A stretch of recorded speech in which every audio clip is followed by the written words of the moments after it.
परमपिता परमात्मा, मेरे गुरु, मेरे इष्ट, सभी आध्यात्मिक गुरुजन, दिव्यजन पथ प्रदर्शक, सभी holy angels, holy masters, holy ministers, archangel, vastu के जनक, वास्तु पुरुष और वास्तु का ज्ञान देने, सिखाने, समझाने वाले सभी आध्यात्मिक सहायक, हम आपको प्रणाम करते हैं और आपसे प्रार्थना करते हैं कि वास्तु को सीखने और समझने के लिए आप हमारी सहायता करने की कृपा करें। आप यहाँ आएं और आपका आशीर्वाद हमें देने की कृपा करें। हम आपको दिल से धन्यवाद देते हैं। धन्यवाद।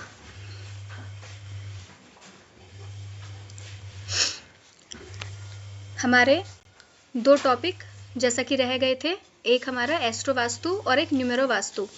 तो आज हम एस्ट्रो वास्तु को समझेंगे कि वास्तु के साथ साथ जब हम एस्ट्रोलॉजी को कनेक्ट करते हैं तो उसके रिजल्ट कैसे आते हैं और कितनी आसानी से हम अपने घर और जीवन की समस्याओं को एक दूसरे के साथ कनेक्ट करके समझ पाते हैं। जैसा कि आपने देखा, आपके सामने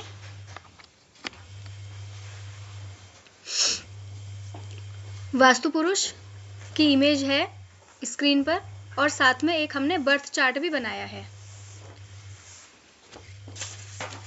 वास्तु पुरुष का जो सिर है वो नॉर्थ ईस्ट साइड में है और जो पैर हैं वो साउथ वेस्ट साइड होते हैं। और वास्तु पुरुष के पूरे शरीर पर जिन जिन देवताओं या वास्तु देवताओं का वास होता है उस अंग से वो देवता कनेक्ट होते हैं। ऐसे ही जब हम कुंडली को देखेंगे तो कुंडली में जो फर्स्ट हाउस है, लग्न हाउस, उसको हम हेड एरिया या हमारी फुल बॉडी मानते हैं। लेकिन फुल बॉडी में भी जो हेड एरिया है वो फर्स्ट हाउस को कनेक्ट करता है। और नाभि से नीचे के जो अंग हैं उनमें अधिकतर 8th हाउस, 7th हाउस और 6th हाउस कनेक्ट होते हैं। कैसे होते हैं? जैसे कि फर्स्ट हाउस हमारा हेड हो गया और इसको हम मानेंगे नॉर्थ डायरेक्शन। हालांकि एस्ट्रोलॉजी में ग्रहों की और राशियों की दिशाएं अलग अलग होती हैं, तो जब हम किसी चार्ट को पढ़ेंगे, सिर्फ बर्थ चार्ट देखेंगे तो उसमें दिशाएं पढ़ने का तरीका अलग होता है। लेकिन अगर हम वास्तु के साथ एस्ट्रोलॉजी को कनेक्ट करके पढ़ेंगे तो उसमें दिशाओं को जांचने का तरीका अलग होता है। नॉर्थ ईस्ट डायरेक्शन वास्तु में हेड एरिया है क्योंकि वास्तु पुरुष का सिर उधर है। ऐसे ही जब काल पुरुष की कुंडली बनाते हैं तो काल पुरुष का जो सिर माना गया है वो फर्स्ट हाउस माना गया है, हेड एरिया। उसके बाद हमारी दोनों आंखें सेकंड हाउस और 12th हाउस को कनेक्ट करती हैं। हाथ, कंधे कनेक्ट करते हैं। ऐसे ही वास्तु में हमारे जो नॉर्थ साइड की डायरेक्शन है वो नॉर्थ से लेकर नॉर्थ वेस्ट तक का एरिया लगभग हमारी बाजुओं को, कंधों को और हमारी लेफ्ट साइड की बॉडी को कनेक्ट करता है। और जो हमारी ईस्ट डायरेक्शन से लेकर साउथ वाली पूरी जो बेल्ट है उधर हमारी बॉडी के जो राइट बॉडी पार्ट्स हैं वो कनेक्ट करते हैं। इसको हम उदाहरण से ऐसे समझेंगे कि अगर किसी के सिर में दर्द है तो हम एस्ट्रो वास्तु अगर कर रहे हैं तो हम उसका नॉर्थ ईस्ट एरिया देखेंगे। कहाँ से कहाँ तक? North of north east, NNE जो धन्वंतरी की दिशा है या जो हमारी इम्यूनिटी की डायरेक्शन है वहां से लेकर, और हम कहाँ तक देखेंगे? ईस्ट ऑफ नॉर्थ ईस्ट जो हमारे हैप्पीनेस वाली जोन है वहां तक। हालांकि हेड एरिया सिर्फ नॉर्थ ईस्ट में कनेक्टेड है, लेकिन बहुत बार सर में दर्द के साथ साथ सर्वाइकल की प्रॉब्लम हो सकती है, आंखों की वजह से सर में दर्द हो सकता है और टीथ प्रॉब्लम की वजह से सर में दर्द हो सकता है ना। तो जब हम एस्ट्रो वास्तु को कनेक्ट करेंगे तो कुंडली में हम फर्स्ट हाउस को देखेंगे। इन जनरल में फर्स्ट हाउस हमारे पूरी हेल्थ को कनेक्ट करता है, लेकिन एस्ट्रो के अकॉर्डिंग जो फर्स्ट हाउस है वो कैसे कनेक्ट करेगा? हमारे हेड को, हमारे ब्रेन को और हमारे जो ग्लैंड्स हैं, हमारा जो एंडोक्राइन सिस्टम है उसको कनेक्ट करता है।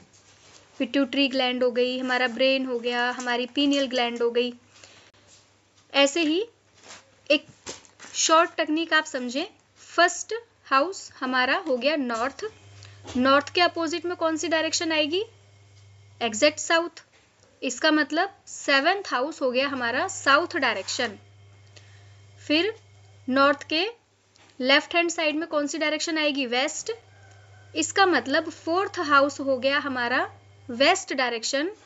और एग्जैक्ट राइट साइड में डायरेक्शन आएगी ईस्ट, तो 10th हाउस हो गया हमारा ईस्ट डायरेक्शन। इस तरह से जो कुंडली के केंद्र भाव हैं वो हमारी मुख्य 4 दिशाएं हो गई। अगर हम वास्तु के अकॉर्डिंग देखते हैं तो एक मुख्य दिशा से लेकर दूसरी मुख्य दिशा के बीच में हमारे पास 4 डायरेक्शन कनेक्ट होती हैं, लेकिन जब हम कुंडली में देखेंगे तो उसमें हम 2 डायरेक्शंस को कनेक्ट करेंगे। जैसे कि हमारा फर्स्ट हाउस नॉर्थ है, तो नॉर्थ से जब हम ईस्ट की तरफ जाएंगे तो हमारे पास डायरेक्शन कौन सी आती है, north, north of north east, north east, east of north east. Sorry, ये 3 डायरेक्शन आती हैं हमारे पास। तो हमारा जो 12th हाउस और 11th हाउस है वो इन 3 डायरेक्शन को कनेक्ट करता है।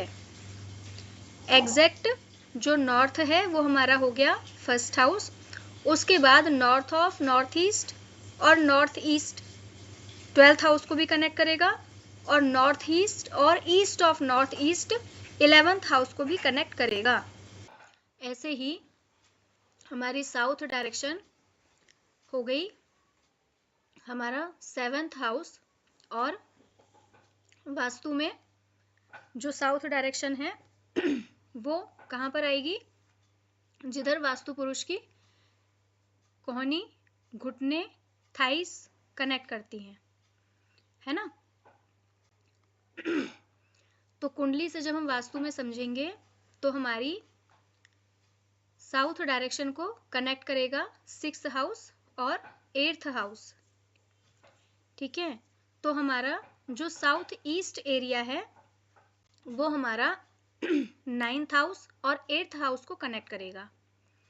जो मिडिल डायरेक्शन है हमारी, जैसे कि ईस्ट ऑफ साउथ ईस्ट और साउथ ऑफ साउथ ईस्ट, ये भी 8th हाउस और 9th हाउस को कनेक्ट करेंगी। उसके बाद एग्जैक्ट हमारा साउथ आ जाएगा 7th हाउस। फिर हमारा 6th हाउस और 5th हाउस कनेक्ट करेगा साउथ वेस्ट डायरेक्शन को, और साउथ ऑफ साउथ वेस्ट और साथ में वेस्ट ऑफ साउथ वेस्ट हमारा कनेक्ट करेगा 6th और 5th हाउस को। तो इस तरह से जो केंद्र भाव से अलग हमारे पास भाव हैं उसमें हमारी जो एंगल वाली डायरेक्शंस हैं वो दोनों भाव के साथ कनेक्ट होती हैं, और जो हमारी पार्शियली डायरेक्शंस हैं, जैसे कि किसी मुख्य दिशा और डायगोनल डायरेक्शन के बीच वाली जो दिशाएं हैं वो हमारे 2-2 हाउस कनेक्ट होते हैं।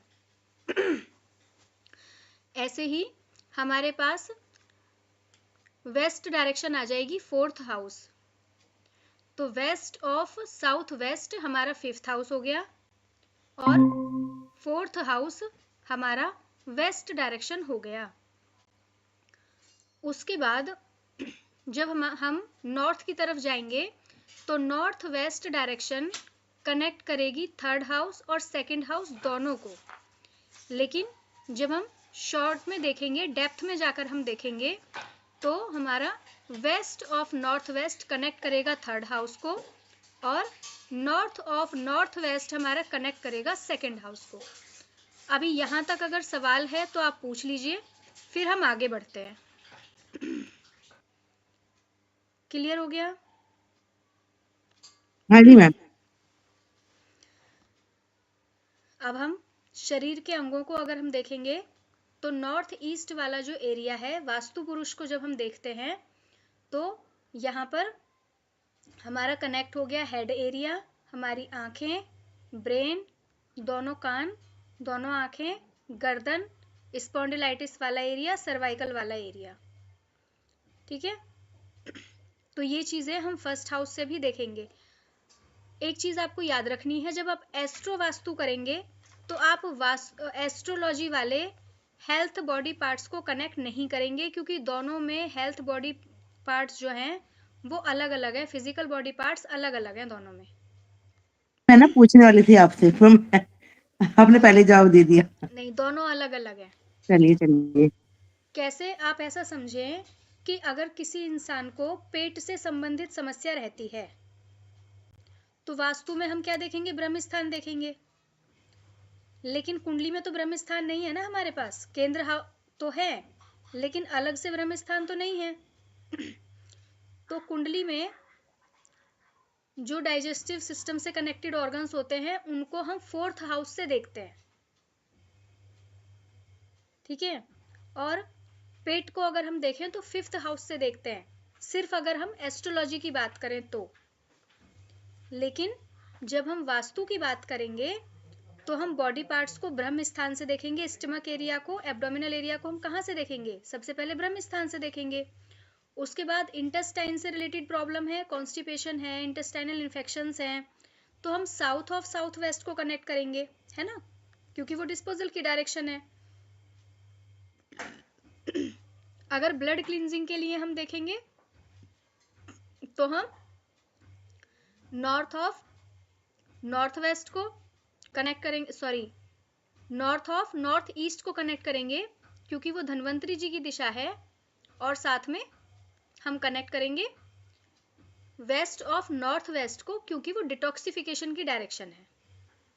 इसीलिए मैंने आपको बॉडी पार्ट्स के अकॉर्डिंग भी वास्तु की डायरेक्शंस बताई हैं, वास्तु के पार्ट्स बताए हैं, और मैंने आपको कुंडली के अकॉर्डिंग भी बताए हैं, जिससे कि जब हम एस्ट्रो वास्तु करेंगे तो उन चीज़ों को हम कनेक्ट करेंगे।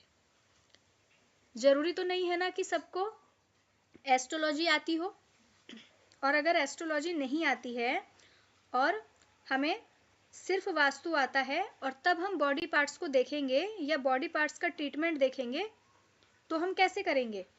को कुंडली देखना आता ही नहीं है, एस्ट्रोलॉजी के अकॉर्डिंग बॉडी पार्ट्स पता ही नहीं है, सिर्फ वास्तु से शरीर देखना है, तो वास्तु पुरुष का जो शरीर है हम उसको देखेंगे। ओके। और वास्तु पुरुष के शरीर को देखने के लिए हम क्या करेंगे? नक्शा बनाएंगे और उसके ऊपर हम वास्तु चक्र को रखेंगे सेंटर से कनेक्ट करते हुए।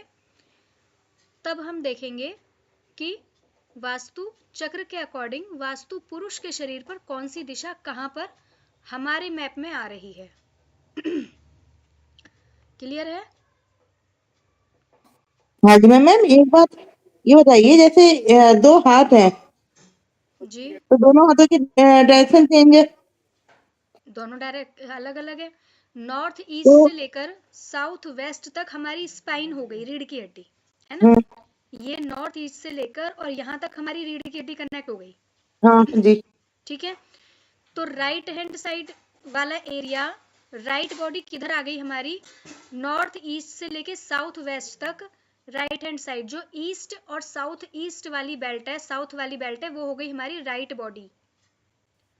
और जो नॉर्थ और वेस्ट वाली बेल्ट है वो हो गई हमारी लेफ्ट बॉडी। ऐसे ही जब हम कुंडली में देखेंगे तो वास्तु पुरुष जो ये ऐसे टेढ़ा है ना, इसको हम कुंडली में ऐसे सीधा कर लेंगे, इधर सर हो गया, इधर पैर हो गए, अब आ गई समझ में। ठीक है। हालांकि जब हम कुंडली में देखते हैं, कुंडली के अकॉर्डिंग हम देखते हैं, तो हम लेफ्ट आई को देखते हैं 12th हाउस से, है ना। लेकिन जब हम वास्तु में कनेक्ट कर रहे हैं तो हमारा कौन सा एरिया उधर आ रहा है? लेफ्ट ही आ रहा है, क्योंकि जब ऐसे हमारा वास्तु पुरुष है, ऐसे जब ये है तो ये सीधा है, फिर जो इधर आ वास्तु गया। पुरुष को जब हम कुंडली में लगाएंगे तो हम इसको सीधा करेंगे, सीधा कर देंगे हम इसको, हम इसको सीधा कर देंगे। हाँ, क्योंकि अगर हम इसको अपोजिट ही रखेंगे, जैसे यहाँ पर है, तो हमारी जो लेफ्ट राइट बॉडी पार्ट्स हैं एस्ट्रोलॉजी के अकॉर्डिंग वो उल्टे हो जाएंगे, है ना। फिर वो तो लेफ्ट आई की जगह राइट आई आ जाएगी उधर। नहीं पता, 11वें 12वें भाव में आ जाएगा फिर भी। हाँ, तो फिर प्रॉब्लम कहाँ आएगी? अगर आप किसी को तब वास्तु के अकॉर्डिंग बताते हैं तो सामने वाला क्या कहेगा कि नहीं जी, आप तो लेफ्ट आई गलत बता रहे हो, है ना, राइट हैंड साइड।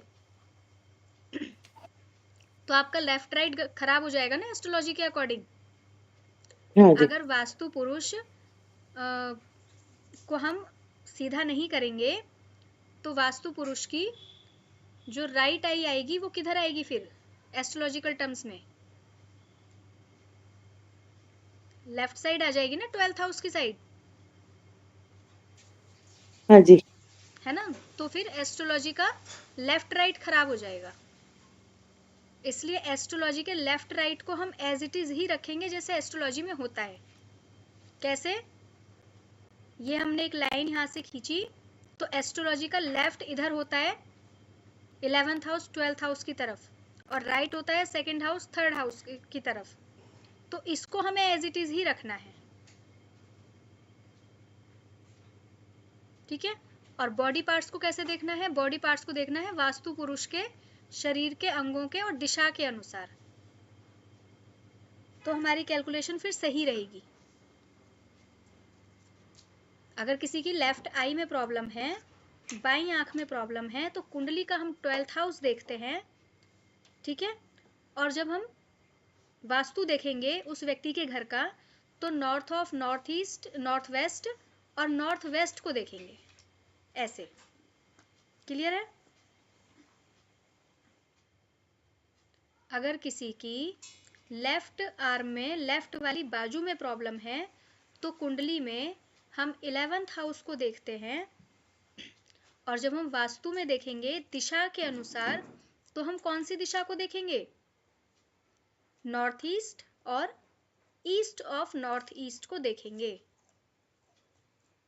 अगर किसी की किडनीज में प्रॉब्लम है तो हम देखेंगे 7th हाउस, कुंडली में अगर हम देखेंगे तो 7th हाउस को देखेंगे। लेकिन जब हम वास्तु देखेंगे तो हम ब्रह्म स्थान को भी देखेंगे, साउथ ईस्ट डायरेक्शन को भी देखेंगे। अब बर्थ चार्ट में साउथ ईस्ट डायरेक्शन हमारी कहाँ कनेक्ट हो रही है? 9th और 8th हाउस, है ना? जी। और कुंडली में किडनी कहाँ से देखेंगे? कुंडली में किडनी देखेंगे 7th हाउस से, मतलब कि कुंडली की साउथ डायरेक्शन हो गई वो। थोड़ा सा कॉम्प्लिकेटेड है, लेकिन अगर आप लिख लेंगे तो आपको याद करने में इजी हो जाएगा, और जब एक बार याद हो जाएगा तो कोई प्रॉब्लम नहीं आएगी, क्योंकि वास्तु पुरुष का तो आपको समझ में आ ही गया है कौन सी डायरेक्शन किधर कनेक्ट होती है। वास्तु को और एस्ट्रोलॉजी को कनेक्ट कैसे करना है ये समझ में आ गया? हाँ जी। ठीक है ना? क्योंकि बाकी चीजें आपको मिलेंगी चार्ट, तो वो आपको दोबारा दोबारा दोबारा पढ़ के समझ में आ जाएगा। और इसमें आपको एस्ट्रोलॉजी वाला भी 12th हाउस, बॉडी पार्ट्स और ऑर्गन्स वाला चार्ट मिल जाएगा, तो आपको एस्ट्रोलॉजी को समझने में भी आसानी हो जाएगी कि अगर कोई आपके पास बीमारी दिखाने के लिए आता है, कुंडली आती है आपके पास कोई, और उसमें कोई पूछता है जी मेरे को ये वाली हेल्थ इशू चल रहा है या मुझे क्या क्या रोग होने की संभावना है, तो वहां पर आपको इजी हो जाएगा चेक करना इस वाले चार्ट से कि कौन से हाउस से किस रोग की समस्या को हम देखते हैं। तो वहां पर जो ग्रह होगा, क्योंकि एस्ट्रोलॉजी में आपने देखा है कि सब चीजें अलग अलग है, हर एक राशि अलग अंग को कनेक्ट करती है ना? और हर एक ग्रह अलग अंग को कनेक्ट करता है। तो ऐसे में जब हम कुंडली देखते हैं तो पता चले कि 7th हाउस से हम किडनी देखते हैं, किडनीज, ओवेरीज, है ना? सेक्सुअल हेल्थ 7th हाउस से देखते हैं। अब मान लो कि यहाँ पर 1 नंबर की राशि है, कुंडली जब हम देखेंगे, मान लो यहाँ पर मेष राशि है और ग्रह बैठ गया बुध, कैसे डिफाइन करेंगे? क्या देगा? बुध अगर 7th हाउस में आ जाए तो हमारे रिप्रोडक्टिव सिस्टम की हेल्थ के लिए और किडनीज की हेल्थ के लिए क्या देगा? बुध के अपने बॉडी पार्ट्स अलग है ना? हाँ जी। और मेष राशि के अपने बॉडी पार्ट्स अलग हैं। तो अगर हम सिर्फ 7th हाउस देखेंगे तो वो 7th हाउस मेष राशि में बुध अगर बैठा है तो हम क्या देखेंगे ऐसे पर्सन की हेल्थ के लिए? भाव फल भी देखेंगे, राशि फल भी देखेंगे और ग्रह फल भी देखेंगे। लेकिन वास्तु के साथ जब हम कनेक्ट कर लेते हैं, जब हम एस्ट्रो वास्तु करते हैं, तो हमारे लिए थोड़ा इजी हो जाएगा उसकी हेल्थ को समझना, क्योंकि ऐसी स्थिति में हम भाव जब देखेंगे तो हम कुंडली का सिर्फ 7th हाउस देख लेंगे, और किडनीज के लिए और रिप्रोडक्टिव सिस्टम के लिए हमारे पास कौन सी डायरेक्शन है, साउथ ईस्ट डायरेक्शन है। तो हम 3 भाव को कनेक्ट करेंगे, 9, 8, 7। वास्तुमंडल में हम किसको कनेक्ट करेंगे किडनीज के लिए, ब्रह्म स्थान को और हमारी साउथ ईस्ट डायरेक्शन को, है ना। क्योंकि देखो यहाँ से जब ब्रह्म स्थान से साउथ ईस्ट की डायरेक्शन की तरफ चलेंगे तो इतना एरिया आ जाएगा ना हमारा किडनी वाला, और इतना ही इधर हो जाएगा, है ना।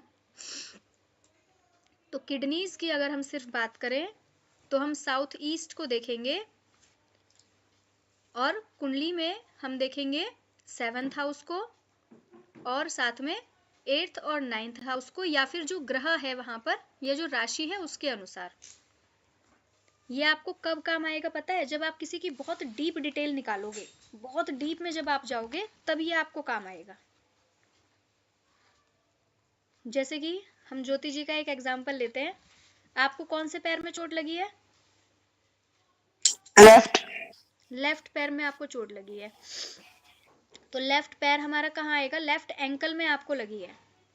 तो अगर हम कुंडली देखें, सिर्फ अगर हम बर्थ जन्म ये देखते हैं, बर्थ डिटेल देखते हैं, बर्थ चार्ट, तो लेफ्ट वाला एंकल हो गया हमारा 11th हाउस, है ना। लेफ्ट एंकल हमारा 11th हाउस हो गया, ठीक है। तो सिर्फ कुंडली देखेंगे तो हम ये देखेंगे कि आपके 11th हाउस की क्या स्थिति है, 11वें भाव का ग्रह, राशि और उनकी पावर, यही तो देखेंगे। हाँ जी। और वास्तु में अगर हमें देखना होगा तो, क्योंकि वास्तु मंडल में जो वास्तु पुरुष हैं उनका जो फेस है वो जमीन की तरफ है, तो लेफ्ट बॉडी पार्ट कौन सा हो गया हमारा, 5th और 6th हाउस। अब 6th हाउस को से हम रोग ऋण शत्रु भी देखते हैं, और 6th हाउस से हम एक्सीडेंट भी देखते हैं, है ना। और हमारा जो वास्तु मंडल है उसमें कौन सी डायरेक्शन हो जाएगी, उधर उसमें हो जाएगी साउथ वेस्ट, और साउथ वेस्ट के साथ साथ वेस्ट ऑफ साउथ वेस्ट। अब आप ये एनालाइज करके बताएं कि जब आपके पैर में चोट लगी, मतलब आप इस चीज को खुद देखना, उस समय पर आपके 11th हाउस की क्या स्थिति थी ट्रांजिट के चार्ट में, अगर आपको सिर्फ कुंडली से देखना है, और उसमें वास्तु भी कनेक्ट करेंगे तो आपको ये भी देखना है कि क्या 1, 2, 3 दिन पहले या फिर 1 हफ्ते पहले लगभग आपने साउथ वेस्ट या west of south west direction में कोई ऐसा सामान रखा है, या आपने कोई चेंज किया है जो इस चोट लगने का कारण बना। नहीं मैम, सामान तो मैंने कोई भी चेंज नहीं करा। आपने कुछ चेंज किया हो, आपने कुछ भारी सामान वहां पे रखा हो, कुछ खिसकाया हो, या ऑलरेडी वहां पर कुछ ऐसा सामान रखा हो जैसे कि सिलेंडर, चोट लगने का डर है अगर उससे। नहीं, गैस सिलेंडर भी मैंने नहीं करा कुछ भी। क्या वहां पर आपका गैस सिलेंडर रखा रहता है? हाँ, तो वहां पर जो फायर एलिमेंट है वो अलाउड नहीं है ना। South west gas cylinder store के बाहर रखा हुआ है, स्टोर के बाहर रखा हुआ है। कौन सा एरिया आता है उधर? पूरा नॉर्थ एरिया आता है। नॉर्थ नहीं आएगा, आपका ईस्ट फेसिंग हाउस है ना। हाँ जी, है ना, तो वेस्ट हो गया हाँ जी। आपका बैक साइड, है ना। मोटे मोटे अगर हम डायरेक्शन देखेंगे तो साउथ की तरफ आया ना, नॉर्थ की तरफ थोड़ी आया। हाँ जी। फिर भी आप एक बार रीचेक करना कंपास लेके, जब आपका पैर ठीक हो चलिए। जाएगा तो कंपास लेके चेक करना कि क्या आपका सिलेंडर साउथ वेस्ट से लेकर वेस्ट के बीच में रखा है। हाँ जी, रखा तो वहीं पर। साउथ वेस्ट से लेकर और वेस्ट के बीच में अगर है, हाँ जी। तो वो फायर एलिमेंट है, कभी ना कभी चोट का कारण बनता ही रहेगा। ठीक है, अब बनेगा किसको, अब कोई ये कहे जी हमारा तो हमेशा ही सिलेंडर वहां पे रखा रहता है, अभी चोट क्यों लगी, ये भी सवाल आएगा ना आपके क्लाइंट का। तो अभी चोट क्यों लगी, इसके लिए आप कनेक्ट करेंगे कुंडली को, बर्थ चार्ट को। ट्रांजिट में 11th हाउस की राशि, उसका स्वामी, और 11th हाउस का ग्रह की क्या स्थिति है इस समय पर जिस समय चोट लगी, और साथ में 6th हाउस, क्योंकि चोट लगने का कारण तो बनता है। और अचानक से चोट कौन देता है, 6 के साथ साथ 8 और 12। तो ऐसे जब हम दोनों तीनों चीजों को मिक्स करेंगे ना, तो हमें जल्दी आंसर मिल जाएगा, और फिर हम जल्दी ये प्रिडिक्ट कर पाएंगे कि लाइफ में कब क्या होने वाला है। ओके, अभी अगर कुछ सवाल है तो बताओ, कुछ नहीं समझ में आ रहा है तो बताओ। दिशा से संबंधित या बॉडी पार्ट से संबंधित या कुंडली से संबंधित तो आप पूछ सकते हैं, क्योंकि मैंने सिर्फ बॉडी पार्ट इसीलिए लिए हैं क्योंकि मेजर इशू रहता है हेल्थ। इसमें अगर हम एस्ट्रोलॉजी के अकॉर्डिंग बाकी चीज़ों को भी कनेक्ट करेंगे तो भी हम कुंडली से कनेक्ट कर सकते हैं। जैसे कि 7th हाउस हो गया हमारा बिजनेस पार्टनरशिप, और हमारा बिजनेस की franchise, customer connection 7th house है कुंडली में, है ना। और बिजनेस से रिलेटेड हमारे पास जो डायरेक्शंस हैं वास्तु में, नॉर्थ डायरेक्शन, नई अपॉर्चुनिटी, नए क्लाइंट्स और फ्रेंचाइजीज के लिए। उसके बाद फिर नॉर्थ वेस्ट डायरेक्शन अट्रैक्शन के लिए, जिससे कि ग्राहक अट्रैक्ट हो हमारे प्रोडक्ट की तरफ, हमारी सर्विसेज की तरफ। और फिर साउथ डायरेक्शन कनेक्ट करेगी नेम और फेम के लिए, आपके बिजनेस का नाम बड़ा हो, आपके बिजनेस को लोग जाने, है ना, दूर दूर से लोग आपके साथ कनेक्ट करें। और ईस्ट डायरेक्शन कनेक्ट करेगी सोशल कनेक्शंस के लिए, नॉर्थ वेस्ट नेटवर्क मार्केटिंग के लिए, है ना, और ईस्ट भी नेटवर्क मार्केटिंग के लिए। तो इस तरह जैसे हम कुंडली में ग्रहों को समझते हैं ना एक दूसरे के साथ कनेक्ट करके, ऐसे ही वास्तु में हमें जो टॉपिक हम देख रहे हैं उससे रिलेटेड जितनी भी डायरेक्शंस हैं उन सबको कनेक्ट करके समझना है। जैसे कोई मैम जी जैसे ये वास्तु पुरुष बनाए हुए हैं आपने, जी इसको हम कुंडली में हमने सीधा रखा है तो हमारे बॉडी पार्ट सारे निकल गए। ऐसे ही जब वास्तु चार्ट जो हमने लगाया है जी तो उस डायरेक्शन के अकॉर्डिंग हम सारी चीजें निकाल लेंगे। बिल्कुल ये तो मतलब है ना, बिल्कुल वो बिल्कुल वही समझना है हमें, है ना, बस केवल उसका डायरेक्शन हमें समझना है। बस वो बस सीधा है, ये क्रॉस में है। बस हाँ, इसीलिए आपको वास्तु की डायरेक्शन के जो एट्रीब्यूट्स हैं, जो सिग्निफिकेंस हैं, वो डिटेल में पढ़ाए थे कि नॉर्थ डायरेक्शन क्या क्या कनेक्ट करती है ना, साउथ डायरेक्शन से क्या क्या कनेक्ट होता है। ये जो बाउंड्री बनी है जी तो इसके अकॉर्डिंग हमारा गेट भी हो सकता है, तो बिल्कुल हो सकता है। तो यही मतलब है ना कि इसी में तो 32 पद हमें दरवाजे बनाने हैं। हाँ, वो ही समझ में नहीं आ रहा, आज समझ में आया ये। उसी में तो हमें 32 पद के दरवाजे बनाने हैं। जब से समझ में नहीं आया, आज देख के समझ में आया है। ये जो 32 पद हैं यही आपका मेन गेट, यानी मेन गेट का रहेगा। जी, मेन गेट मतलब पूरे घर का। ये जो लाइन है ना इसकी, ये हमारी प्लॉट की या किसी भी जगह की 4 दीवारी है। और हाँ ये जी, छोटे छोटे खाने बने हुए हैं, ये 32 खाने हैं जो कि हमारी मेन एंट्रेंसेस हैं। हाँ जी। ठीक है, अब एक चीज और आपको मैं एलिमेंट के अकॉर्डिंग और दिशा से कनेक्ट करके थोड़ी डिटेलिंग बता देती हूँ, उसको आप नोट कर लीजिए। चलिए आप बता दीजिए, मैं बाद में कहती हूँ।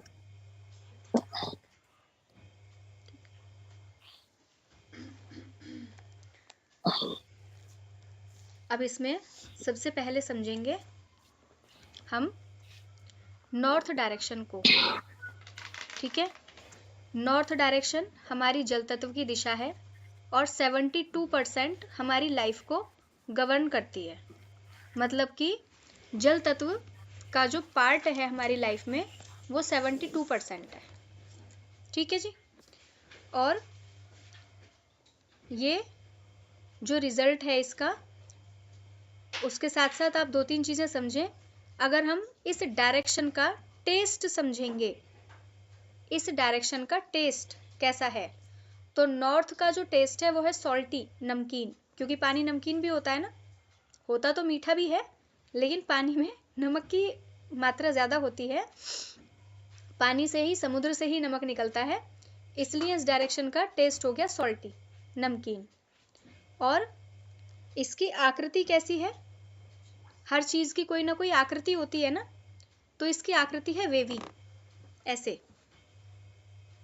लहर वाला, ठीक है, वेव्स, लहरें। इधर का नॉर्थ डायरेक्शन का जो मेटल है वो है एल्युमिनियम।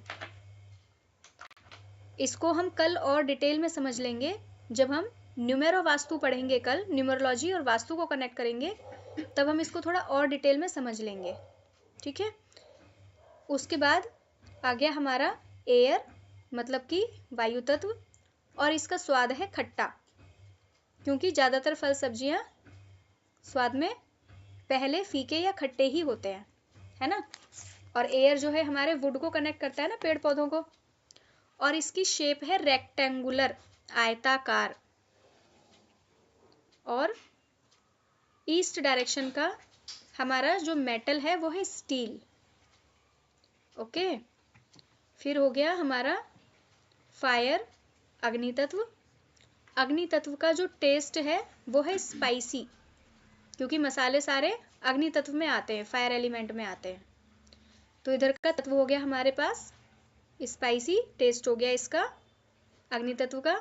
और इधर का जो शेप है वो है ट्रायंगल, त्रिकोण, और मेटल है कॉपर, तांबा, ठीक है।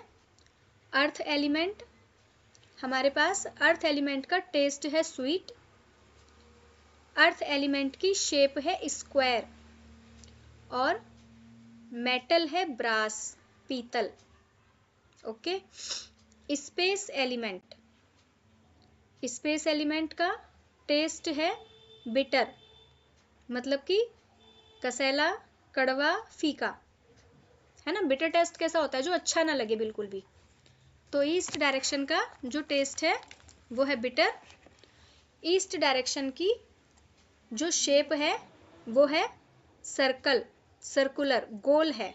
ब्रह्मांड, पृथ्वी गोल है ना, सब हम गोल नापते हैं ना उसको। तो स्पेस एलिमेंट की जो शेप है वो है सर्कल। और जो मेटल है, वैसे तो सभी मेटल्स स्पेस एलिमेंट में ही आते हैं, लेकिन जो मुख्य धातु है वो है आयरन, लोहा, ठीक है। वाटर एलिमेंट कनेक्ट करता है हमारे इमोशंस, रेगुलर फ्लो, कोई भी चीज जो फ्लोट कर रही है उसको, मेमोरीज को, और हमारे बिजनेस को, और साथ में ओबेसिटी, मोटापे को, कोल्ड और कफ से संबंधित प्रॉब्लम्स को सबसे ज्यादा कनेक्ट करता है, ओके। ऐसे ही जब हम दूसरा एलिमेंट देखेंगे, हमारा आ गया जल तत्व के बाद एयर एलिमेंट, और